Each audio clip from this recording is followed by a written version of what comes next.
बिस्मिल्लाहिर्रहमानिर्रहीम अस्सलाम वालेकुम वरहमतुल्लाहि वबरकातुहू।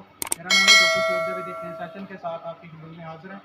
आज अब इस वक्त हम हैं जी जो डेयरी के जानवर हैं इनके जो कि मिल्किंग के अंदर हैं और जो ड्राई एनिमल हैं उनके जो सेशन है उनके अंदर है शेड के अंदर। आप ये देख सकते हैं कि सफाई के लिहाज से इनके अंदर आप जानवर देख लें बिल्कुल साफ़ है और कोई गंदगी नहीं है। यहाँ पे जानवरों का जो नीचे फर्श है वो भी बिल्कुल साफ़ है। मौसम बहुत ज़्यादा ख़राब है, सुबह की यहाँ पे बारिश हो रही है और जो हवस और गर्मी है वो भी बहुत ज़्यादा है। जो इनका मेन शेड है वो इनका जो बाहर है शेड, वहाँ पे इनको खुला एरिया दिया जाता है चलने के लिए और इनको फीडिंग एरिया भी इनका बेहतरीन है। इनके जो तालाब है भैंसों के लिए वो भी एक बेहतरीन तालाब बनाया गया है। इंशाल्लाह कुछ दिन के बाद जब वहाँ से जो कीचड़ वगैरह वो खुश्क हो जाएगा वहाँ पे भी हम एक सेशन करेंगे। आप सबसे पहले तो जानवर का जो ये भैंसें हैं इनका बॉडी स्कोर चेक कर लें। बॉडी स्कोर बेहतरीन बॉडी स्कोर है और इनकी जो न्यूट्रिशन है वो भी बहुत अच्छे तरीके से मैनेज की गई है।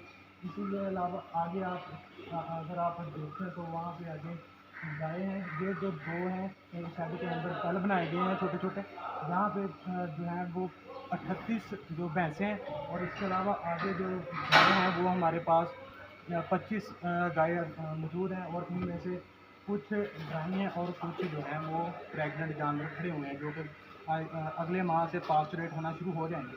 तो आप एक तो वहाँ पे शेड है वहाँ पे जो है मिल्किंग की जा रही है, इस वक्त मिल्किंग हो रही है। जो भैंसों की मिल्किंग करते हैं वो हैंड मिल्किंग करते हैं और जो गाय की मिल्किंग करते हैं वो मिल्किंग मशीन से उनकी जो है वो मिल्किंग की जाती है। इसके अलावा इनको यीस्ट टॉक्सन बाइंडर इनका जो पाबंदी से इस्तेमाल किया जाता है। हमारे डॉक्टर साहब बहुत अच्छी मेहनत करते हैं वहाँ यहाँ पे और जानवरों को जितना हो सकता है इनको ट्रीटमेंट से बचाते हैं, इनको मेडिसिन से बचाते हैं ताकि इनको बीमारी से बचाते हैं ताकि यहाँ पे कोई मसला ना आए, तथा सीवियर मसला ना आए। छोटे मोटे मसले यानी कि मस्टाइटिस का कोई ना कोई इशू आ जाता है। मस्टाइटिस के इशू से मुझे याद आ गया कि आप जानवरों के अंदर जो सोडा बाइकार्बोनेट जिसे हम मीठा सोडा कहते हैं उसका जो इस्तेमाल है वो लाजमी अपना लें, क्योंकि यहाँ पे जो बहुत सारे केस होते हैं इसके इस्तेमाल से वो बहुत ज़्यादा कवर हो जाते हैं। और बायाबादी से भी टॉक्सन बाइंडर और ये इसका इस्तेमाल करें ताकि आपके जानवरों को बायाबादी से भी बचाया जा सके। इसके अलावा आप देख लें यहाँ पे एक साइलेज डाला हुआ है, बेहतरीन साइलेज डाला जाता है यहाँ पे, जो कि खुद यहाँ पे तैयार किया जाता है। इसके अंदर जो मिल्किंग वाले एनिमल हैं उनको जो अंडा दिया जाता है वो अंडा दिया जाता है और जो एंड 21 दिन जिनको रहते हैं पास्चुरेट होने में और उनको भी एक तरतीब के साथ जो फीड उनको किया जाता है। इसके अलावा यहाँ पे जो पहले जो भैंसें खड़ी हुई हैं ये प्रेग्नेंट हैं और अगले जो पहले के अंदर हैं वो अनप्रेग्नेंट और मिल्किंग वाले जानवर अगले सेशन के अंदर हैं। ऐसे ही आगे चले जाएँ, वहाँ पे मिक्स जानवर खड़े हैं जो गाय हैं उनके अंदर प्रेग्नेंट भी हैं और अनप्रेग्नेंट भी हैं।